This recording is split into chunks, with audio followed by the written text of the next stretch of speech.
As a disclaimer, some of our episodes discuss topics that may not be fit for a younger audience. Some episodes also contain some swearing. This show was produced by the Geek Happy Network, constantly curious about the things we love. If you enjoy listening to Represented, remember to subscribe to the show on YouTube or on your favorite podcast app. Remember to leave a review. We'd love to hear your thoughts. Previously on Represented, we are doing a video for this song. As we didn't know shit about like video, we didn't really care. We just said like, as we are doing another song, we needed to do another song. We release, our friends like it and stuff. Now that's the part of growing as an artist. You start as doing it as for fun, then it gets to a point where now you have to decide like, am I doing this seriously? Is it going to be? And if you're doing it seriously now, you have to understand you are a brand. So when you're doing a brand, there's everything that needs to be considered, from your kind of music, the type of music that you're doing, the way you dress, the way you talk, your lifestyle and everything, because that's what now creates stuff like that. That's a brand, like it's all packaged. When you get someone who understands what the music business is, not just music, what a music business is, he starts to look at you like a product. Yeah. And as this, how do we polish this product and make it like, likable to everyone else out there? How do we get people to? So it's a whole package. So any artist out there, because I know there are many artists who just, go around just recording and they think like, I'm the hottest rapper. We used to do that, like we thought the same of ourselves, but quite clearly years down the line now you start to understand more. It's much deeper. Yeah. You can be lucky and get discovered. I mean, there's YouTube and all these things. You can get lucky and it just, clicks off and stuff. It happens. I mean, people like Betty, like the Kenyan chick, Hashi, like people clicked with it, and same as Camp Mula, and it works for some people. Mm-hmm. For some other people, you have to push it. Like you have to really push it and brand it off. So when you build it, then you're consistent. And when you're consistent, it's hard to lose, relevance in that industry. Welcome to the Represented Podcast. My name is Mick Narciso, and you are listening to the Represented Podcast. What's up? My name is Robert Mudhama, aka Lucid. Hi everyone, my name is Noni Rupia, and you're listening to Represented Podcast.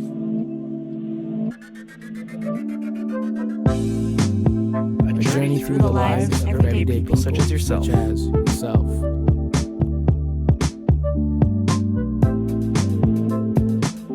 Check me out on episode 2 of season 1. Listen to me on episode 9, season 1. Episode 7 of season 1. I think I couldn't be more happier and more like myself now. It opened my eyes to why I think and feel the way I do. And they inadvertently teach me how to be more creative. And I'm excited to share that story.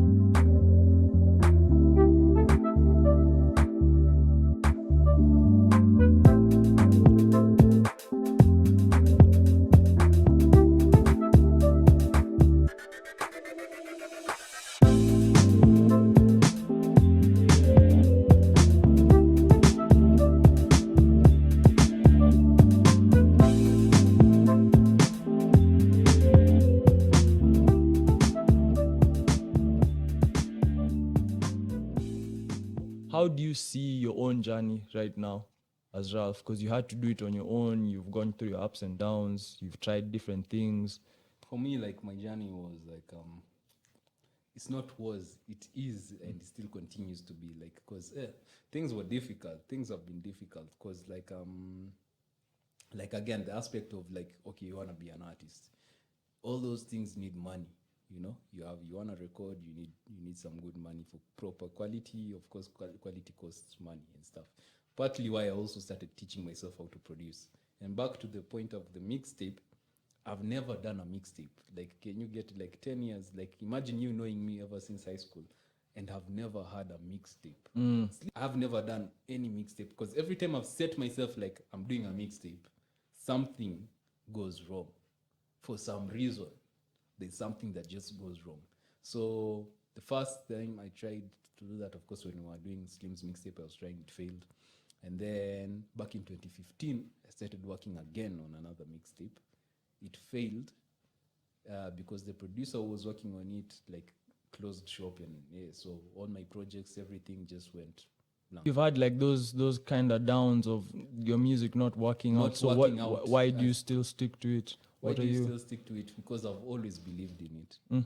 Like ever since I started writing music, like when I was like in class 6, I think that was the first time I ever came up with a song.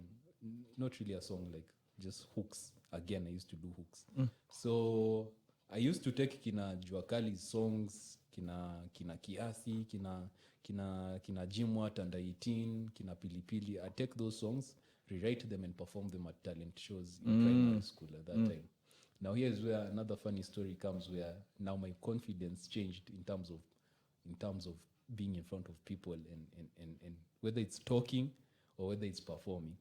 So there was this time we were doing a talent show, and I was supposed to do a verse for one of the songs I'd written with some friends.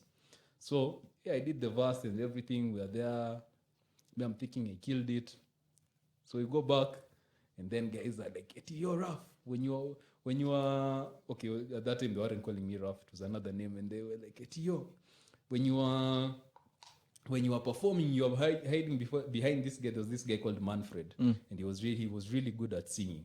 So he was saying it, you are hiding behind Manfred like this with the mic, like you are peeping over his shoulder and stuff. So they made me look like, you look like what they had, and like pathetic performance. And so I'm like, what these kids telling me?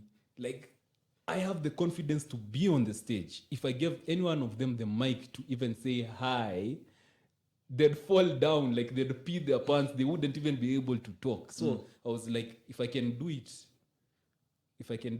and step on stage like that, then they can't tell me anything. And that is the confidence that I carry to date when I'm performing. When I step on stage, and another thing is, like, me and Fahrenheit used to watch these performance videos and stuff, and just see how artists are performing, and we loved it because there's no greater experience than performing.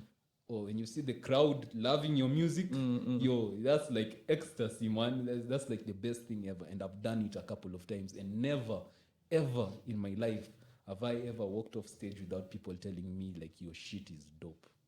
Like, people come. The last time I performed was in Mombasa back in 2017, just after I'd left my parents' house and stuff. So I'm there performing, and this is Mombasa. Yeah, I am doing this kind of different kind of music. Like, Mombasa, these are hip hop guys, so I didn't really expect much. So I performed at this club called Dance Lounge, the first one. It was crazy. The guy who organized is like, yo, your music is crazy. So I'm like, oh, thanks. So I'm given another performance at Riffs Hotel, Riffs Hotel in Coast still. So I go there and I perform. Those guys got me back on stage to ask me questions, to interview me on how I make my music, who makes my beats, what's my process, even when I'm performing. Because when I perform, I like to connect with the crowd. I want to get off stage and dance with people and stuff. And sometimes people even with their cameras in my face. I'm like, kwani I'm a celeb. I'm no one, you guy. Like, but you enjoy the moment. It's really, so to me, back to your question, to me, it's always been like, I've loved this thing for like forever. Like, the first songs even I was learning, I was in class 3, were this Michael Lance to rock. Like, those are old soft rock music for Kitambo my cousin used to listen to. Grow up listening to Kina Asha and all these guys. So it's always been, a part of me. So like, you can't turn it off. It's something in you. Like, even when I'm walking, I might just be thinking of lines or two and stuff, and I'll pull out my phone, like, let me write those down. Then a year later, maybe I'll see them, or maybe I won't, or maybe I'll use them tomorrow. I don't know, but they're just there. So for me, the music is hard to stop. I believe it sort of makes me feel like I believe like maybe this is what I'm meant to do, something musical. Or if not, then it's business, because I also have that mind for the business side of things. So the music, yeah, I've tried a couple of times, like especially last year, especially the time we were meeting, I was like, I knew like, this year I'm blowing up because I had pushed things. Because here I am, 2020, when 2018 was ending, I was like going through a phase of like now trying to figure out like the music industry in Kenya, how does it work, who's who, what are these PR things and all that stuff. So I had to really dig deep. So 2019, I'm thinking like, like this is, I have gotten a few connections. I'm meeting this guy, I'm meeting that guy. I won't mention names, But yeah, a couple of big players in the industry. And I thought that, you know what, meeting these people was my ticket into the industry. Like this is what I want. You want to make music, but you want to make music that people enjoy. I mean, when you share music with people, it feels even better than, you know, just having it to yourself. So for me, the urge to share the music has always been a very big part of it. So when it didn't work, I felt like really bad. I was like, yeah, because it showed me another perspective of the music industry. What's one immediate goal you're trying to hit to kind of move in the direction of what we're talking about? Okay, right now, like, actually I've been working on a lot of stuff. Like, okay, yeah, you're doing the music, but you know, you have bills to pay, you have things to do. So, and definitely last year has been like one of the worst times in my life. And so I had to try and figure out a lot of things. So I tried. So sometimes I feel like I work harder under pressure. It pushes me to think harder and, you know, do better than I'm doing. So I came up with this idea randomly. I was just looking at businesses to start again. Like, I've always had these business ideas and stuff like that. I've helped some people, you know, achieve their businesses, and they're doing well, TV shows and stuff, this creative stuff, and they're doing really well, getting sponsors and stuff. My problem has always been, where's the money to make this idea come to life, or where are the right people to put together to make this idea, you know, come to life, you know. So I came up with this idea for a service delivery company called Errand Guy. We called it Errand Guy. So I, you know, pitched it to my neighbor, my friend, and he's like, yo, that's dope. So Errand Guy is supposed to help people who are trying to, you know, get certain things done, but they don't have the time for it or don't know how to get it done. So we get you tell us what you want. There's a service fee that you pay, and we get it done for you instead. So say, for example, you want to, you know, your phone is spoiled, you don't know where to get it fixed. Now, the pricing of how much that phone will cost to fix is not on us. Us, all we charge you maybe is a service fee to, you know, get it to a preferred person to, you know, to fix it for you. So, or maybe mounting your TV, you don't know how to get it done, or, you know, do this and stuff like that. You know, the smallest things, even as pick up with deliveries, pick and drop deliveries and stuff like that, laundry and stuff. Simple things like simplifying life for people for a small charge. So I came down, we wanted to, as usual, the influence of that senseness of it has to be perfect and stuff. So I was really pushing to make sure that, if you're building a company, it has to be a brand, you know, so it has to be perfect. So getting the logo, getting all these things together, printing the flyers and stuff. So we didn't have the money, and everyone we were going to ask for money was like, oh, we can't fund you right now and stuff like that. So we were like, okay, cool. So what do I do? So I walked into my house, and I'm like, this dream can be, and here's the thing I want you to get, is that even if I was doing business, somehow I'd still give back to the music industry. Because every time I do something that's leading me away from the music, I say, like, I don't have to be the superstar. I can mentor other artists to be the artists they need to be, as long as I feel like they understand and they deserve a chance. Because at that time I can say, like, maybe I can sponsor you, you know, do your videos, do your whatever, and, you know, pay for your PR and get you into the limelight and stuff. Like, somehow I've always wanted to, like, be a part of the music or the entertainment industry. So yeah, I'm thinking, like, okay, so cool, I'll do this Errand Guy thing and then figure it out back to the music, whether it's me or it's another artist. So I walk into my house, I'm seated there in the sitting room, and I'm looking at the TV, and I'm like, I can get another TV. So I call up some friends, I told them, I'm selling my TV. They're like, you're sure? Because they knew, like, when I was working I was like, like, you know, I mean, I came out from my parents' house with literally nothing. Now you're in the point where you walk into a house, it was empty. Now you have your sofas, it's comfortable. Everyone wants to come and chill there, popping bottles, chilling sessions, you know, big ass TV screen on it. Like, people are like, how are you? Like, most people look at me and they feel inspired by what the small things that I have or what I'm trying to do. And they think, like, this is dope. So it's like, are you sure? Yeah. I'm like, yeah, should I sell it? I need the money for something. So sold the TV. So the money that I got from the TV is what I used to. And here's the thing. Even when I sold the TV, I was sort of conned. I was sort of conned. So that's another a lesson of also trusting people too much that I've learned. But I think I trust people too much sometimes. I think Like, that's your nature. I think it's just in me to Yeah. just, I just It seems like it's I your feel nature. if I feel like click with someone, I'm just really like an open book. So so the guy called me over around 10K. Oh damn. Yeah, I was like, and that would have gone into something else. I could have sent it to my baby mama or something else, or rent or something. I mean, I was in a fix at the time, so the money was really important. So I sold the TV and I took that money and pushed it into the errand guy service. So we printed flyers, made t-shirts and all that stuff. Marketed, paying sponsored ads on Facebook and all those things. Like researching and trying to figure it out. Constantly waking up early in the morning, posting content and stuff to get clients.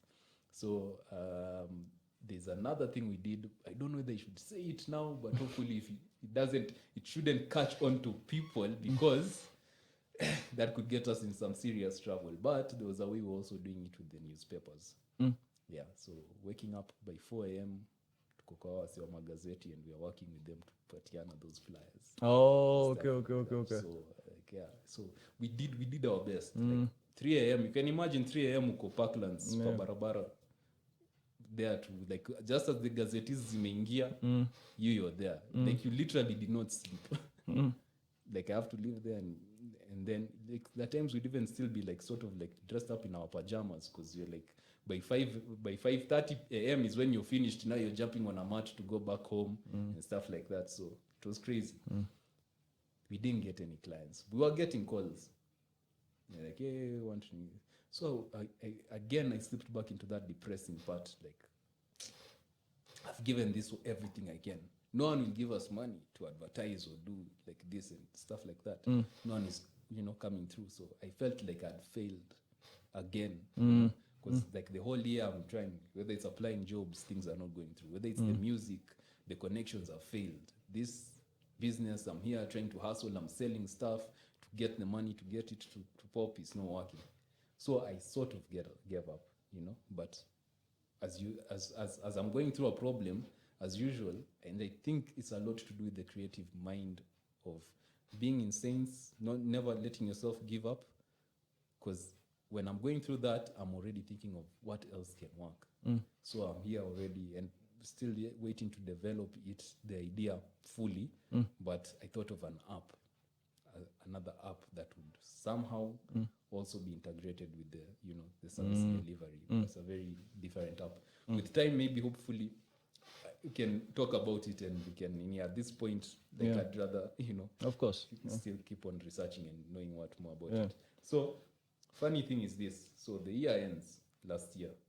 And the year ends, I'm still in a jam. I'm still fucked up and things are still crazy for me.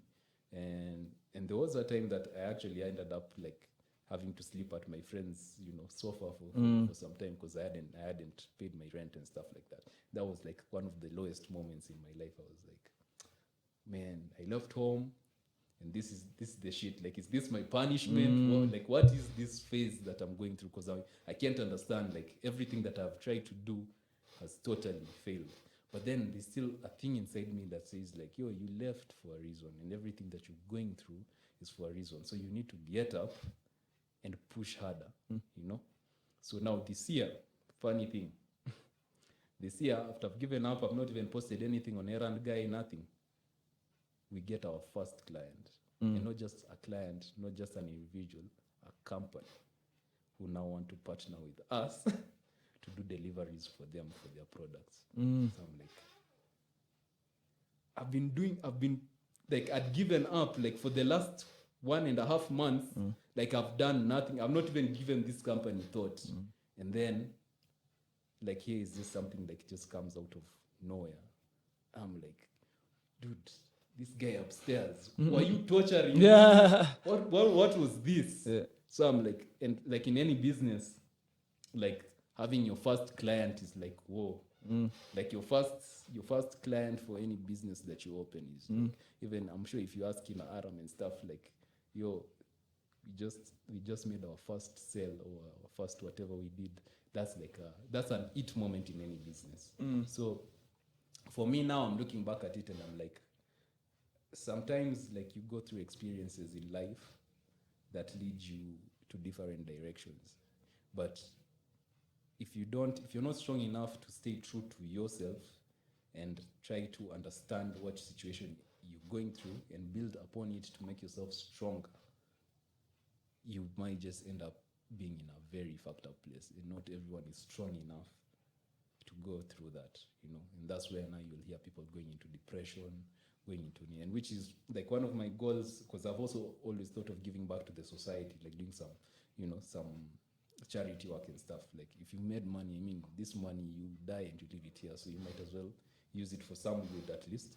So I've always thought like when I was going through that is when I was like, I think I understand like mental health and depression and how challenging things can be. Because there are times I'd walk to my balcony and I'd look down and I'm like, what happens if you jump?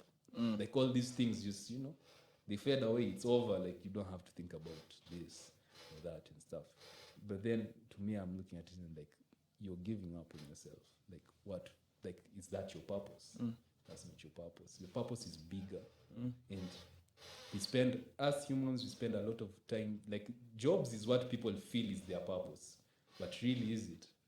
Because some people are just working to pay the bills, but it's not really who they are. So yeah, like to me, it's been a really revealing year, trying to figure out like who I am and pushing myself and saying like, yo, you have to keep your head up no matter how things get. Like I know myself, I know I'm capable of so much more, and you go through challenging times, but you have to really, really, really, really push. So anyone who is going out there thinking like, yo, hard times and stuff, like there's always, it doesn't last. It won't be 2 years in the same situation. No.